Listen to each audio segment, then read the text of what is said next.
Imaginez un matin d'hiver glacial, de ceux où le brouillard s'accroche au sol comme un secret non révélé, et une pilote noire, la capitaine Maya Daniels, traverse avec assurance le terminal de l'un des plus grands aéroports du pays. Elle est une vétérane des cieux, avec plus de 15 000 heures de vol à son actif. Mais aujourd'hui, pour son premier jour en tant que capitaine senior chez Meridian Airlines, 7 mots tranchent l'air comme une lame. Capitaine Daniels, nous avons besoin que vous attendiez dehors. Ces mots, prononcés avec un ton mêlant autorité et mépris, ne la tiennent pas seulement à l'écart de son vol. Ils déclenchent une tempête qui menace de faire tomber l'une des plus anciennes compagnies aériennes d'Amérique, non pas à cause d'un accident dans les airs, mais sous le poids de sa propre corruption. Maya a toujours su que le ciel était un endroit où peu de gens comme elle parvenaient. Moins de 1% des pilotes de ligne commerciale sont des femmes noires, une statistique qu'elle porte comme un insigne d'honneur et un rappel constant de ses combats. Élevée à Détroit par un père qui croyait qu'elle devait être 2 fois meilleure pour arriver à mi-chemin, Maya a terminé première de sa promotion à l'Académie de l'armée de l'air, a piloté des missions en Afghanistan, puis a conquis sa place dans l'aviation commerciale. Ce matin de décembre, à l'aéroport international O'Hare, elle portait son uniforme impeccable, les 4 galons dorés sur ses manches, scintillant sous les lumières du terminal. Il était 5h17 et le briefing pour le vol MA-27 à destination de San Francisco était prévu à 5h30. Elle avait besoin d'un café, d'une pause rapide dans le salon de l'équipage avant de rencontrer son copilote, James Chen, et de prendre les commandes qu'elle avait si durement gagnées. Salut tout le monde, je suis passionné par raconter des histoires qui inspirent et défient, et le parcours de la capitaine Maya Daniels est une histoire que je ne pouvais pas ne pas partager. Si vous êtes intrigué par ce récit de courage, d'intégrité et de lutte contre l'injustice, cliquez sur le bouton d'abonnement dès maintenant. Laissez-moi un commentaire pour me dire d'où vous suivez cette histoire. J'adorerais en savoir plus sur vous pendant que nous embarquons ensemble dans cette aventure. Le salon de l'équipage bourdonnait du murmure des conversations matinales. Des pilotes et des stewards consultaient les plans de vol ou pianotaient sur leur téléphone. Mais quand Maya entra, il y sut une pause subtile, des regards curieux qu'elle avait appris à ignorer. Elle prit son café, mélangeant la crème tout en fixant son reflet dans la machine métallique, les mots de son père résonnant dans son esprit. « Tu devras être 2 fois meilleur. » Elle l'avait toujours été. Mais alors, une voix l'interrompit. « Vous devez être la capitaine Daniels. » C'était Richard Whitmore, un capitaine aux cheveux gris avec les mêmes 4 galons dorés, son sourire n'atteignant pas ses yeux. « Bienvenue chez Meridian. Je serai votre capitaine de contrôle pour les prochaines semaines. » Maya lui serra la main fermement, répondant aux questions sur l'itinéraire avec la précision de quelqu'un qui avait mémorisé chaque détail.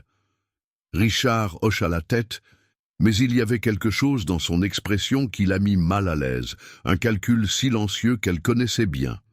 Dans la salle de briefing, James Chen, le jeune premier officier asio-américain, la salua avec un enthousiasme sincère. « J'ai entendu de grandes choses, capitaine. J'ai hâte de voler avec vous. » Avant qu'elle ne puisse répondre, Thomas Barrett, le directeur exécutif des opérations, entra avec Richard sur ses talons. L'atmosphère devint pesante. « Il y a eu un changement de plan », annonça Thomas, évitant le regard de Maya. « Le capitaine Whitmore prendra le commandement du vol 207 aujourd'hui. Capitaine Daniels, nous avons besoin que vous attendiez dehors. » Le silence tomba comme une masse. Maya sentit la chaleur monter dans son cou. Puis-je demander pourquoi? Sa voix était ferme, mais Thomas répondit par une excuse vague sur l'expérience et les protocoles, ignorant les 73 fois où elle avait volé vers San Francisco, souvent dans des conditions difficiles. « Ce n'est pas discutable, trancha-t-il, et Maya, avec toute la dignité qu'elle put rassembler, quitta la pièce. Dans le couloir, adossée au mur, son esprit bouillonnait. Elle avait déjà affronté la discrimination, des passagers demandant un autre pilote, des collègues mettant en doute ses compétences. Mais là, C'était différent. Calculé. 10 minutes plus tard, James apparut, mal à l'aise. « C'est n'importe quoi », murmura-t-il. « Ils ont dit que c'est une procédure standard, mais je n'ai jamais vu ça avec d'autres nouveaux capitaines. » Il hésita avant de poursuivre. « Ils veulent que vous accompagniez le vol 422 pour Seattle. Harold Wilson sera le capitaine. » Le nom tomba comme un coup. Wilson, le vétéran de Meridian, était connu pour son rejet de la diversité.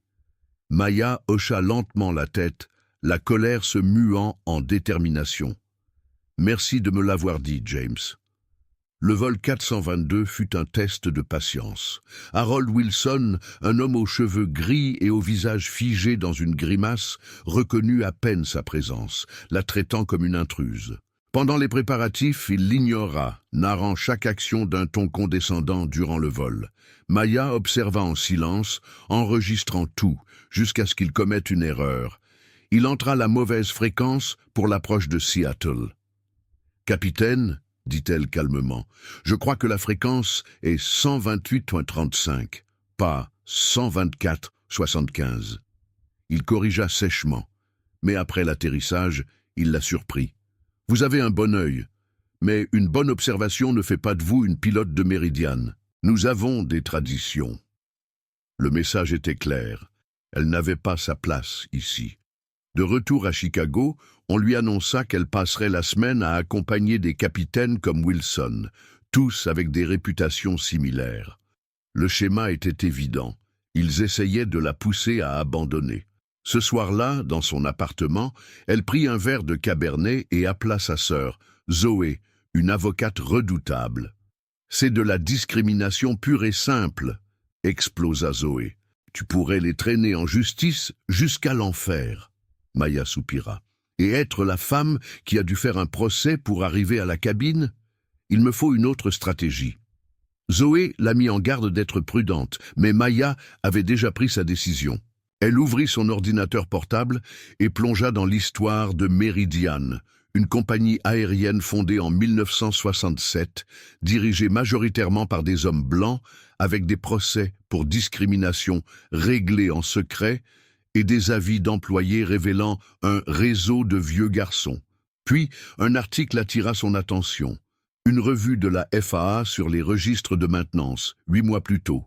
Cela pouvait n'être rien, mais son instinct lui disait le contraire.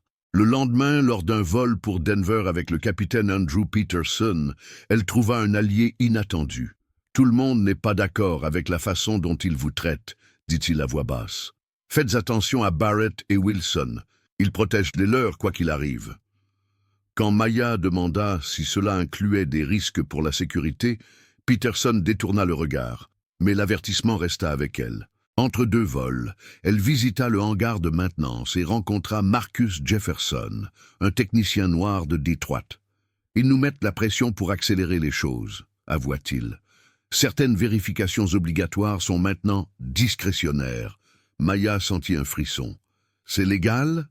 Marcus esquissa un sourire amer. « Ils ont des avocats qui font en sorte que ça le paraisse. » Au cours des semaines suivantes, Maya endura des humiliations constantes. Vol court, surveillance excessive, mais elle persévéra, construisant un catalogue mental d'irrégularités.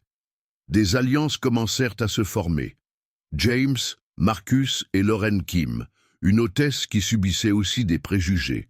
3 semaines plus tard, lors d'un vol de nuit pour Las Vegas avec James comme copilote, elle repéra des incohérences dans les registres de maintenance. Elle insista pour une inspection complète, retardant le vol de 20 minutes. « Mieux vaut retarder que ne pas arriver », dit-elle à James, n'autorisant le décollage qu'après s'être assurée de tout. Le lendemain matin, Thomas Barrett la convoqua.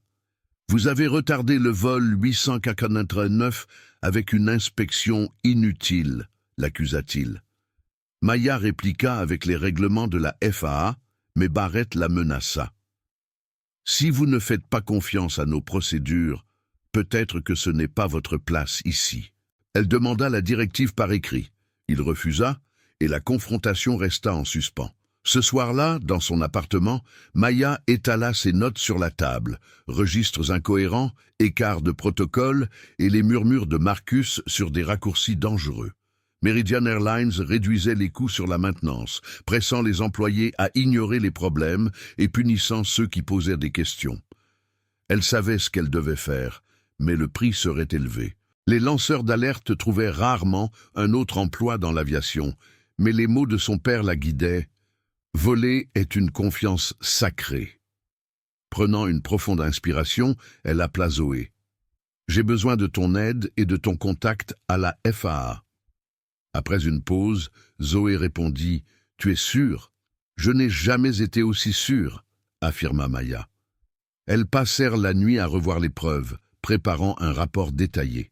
Le lendemain matin, Maya se rendit à l'aéroport avec un calme tendu. Le briefing pour le vol vers Boston fut glacial. Les rumeurs de son affrontement avec Barrett circulaient déjà. James, encore son copilote, lui offrit un soutien silencieux. Mais alors, Richard Whitmore entra. « Capitaine Daniels, je prendrai ce vol. Ordre des opérations exécutives. » La raison, conditions météorologiques, était un mensonge évident sous le ciel clair de Chicago. « Vous ferez des tâches administratives, » ajouta-t-il. L'humiliation fut publique, mais Maya sortit avec dignité. Dans le couloir, Lorraine Kim la rattrapa. « Ce n'est pas juste, » dit-elle, montrant des photos d'une vanne de pression fissurée du vol 336 pour Toronto, autorisée malgré le défaut. « J'en ai d'autres, » avoua Lorraine. « Envoie-moi tout, » répondit Maya, lui donnant une adresse e-mail sécurisée.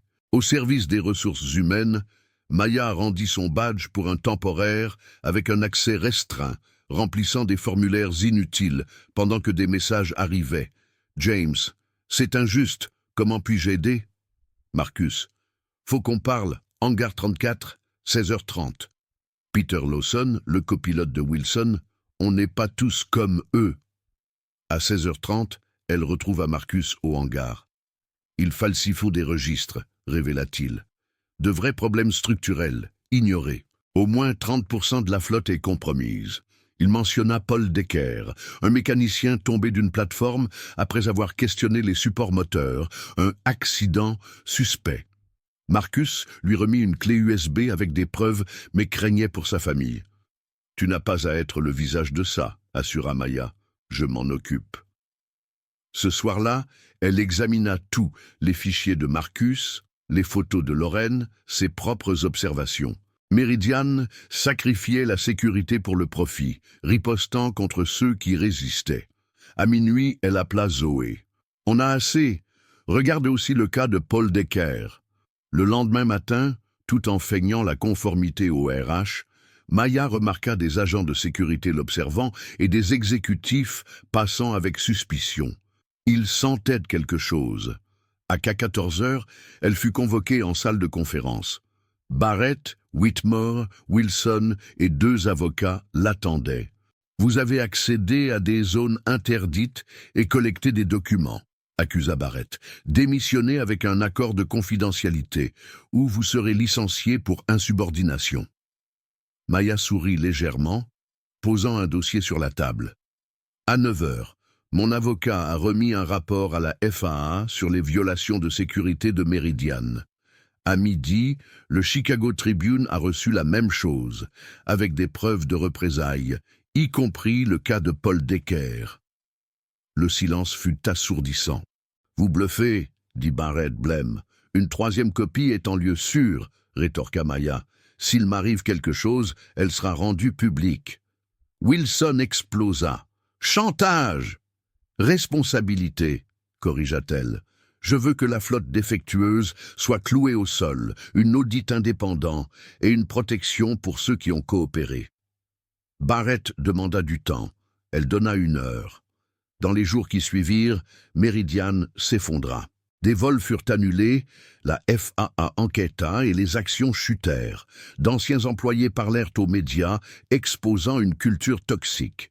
Barrett, Whitmore et Wilson furent suspendus et la compagnie déposa le bilan quand la FAA révoqua son certificat pour mépris délibéré de la sécurité. 6 semaines plus tard, Maya prit un café devant le siège de Meridian, regardant le logo être retiré. James la rejoignit. « Atlantic Airways a racheté les actifs et offert des emplois à tous, sauf aux exécutifs visés par l'enquête. Il sourit. Vous avez tout changé, pas seulement ici, mais dans l'industrie. Maya pensa à ses alliés. Marcus, désormais chef de la qualité chez Atlantic, Lorraine en formation sécurité et aux passagers sauvés. Nous avons changé ça ensemble, corrigea-t-elle. Zoé appela, excitée. Nouvelle, le département de la justice a inculpé Barrett et d'autres pour fraude et mise en danger imprudente. Et la FAA veut que tu sois dans un comité de sécurité. Maya regarda le bâtiment vide. Je vais y réfléchir. 3 mois plus tard, elle pilotait un 787 pour San Francisco chez Atlantic avec Tasha Williams, une jeune femme noire, comme copilote. « Ce que vous avez fait chez Meridian m'a gardé dans l'aviation, » dit Tasha. « Le ciel est à tout le monde, » répondit Maya. Ce soir-là, une citation d'elle était accrochée au mur d'Atlantic. En aviation, la vérité est une nécessité. Le ciel ne pardonne pas les mensonges. L'industrie changeait, recrutements anonymes, protection des lanceurs d'alerte, conseil de sécurité indépendant. Sarah Chen, pilote en chef, l'aborda. L'Académie de la sécurité veut vous comme conférencière. Maya accepta, sachant que parfois, briser le système était le seul moyen de le reconstruire. Des années plus tard, en tant que présidente de la sécurité chez Atlantic, Maya vit son impact sur des couvertures de magazines et chez les jeunes pilotes qu'elle guidait. Un email de Whitmore arriva.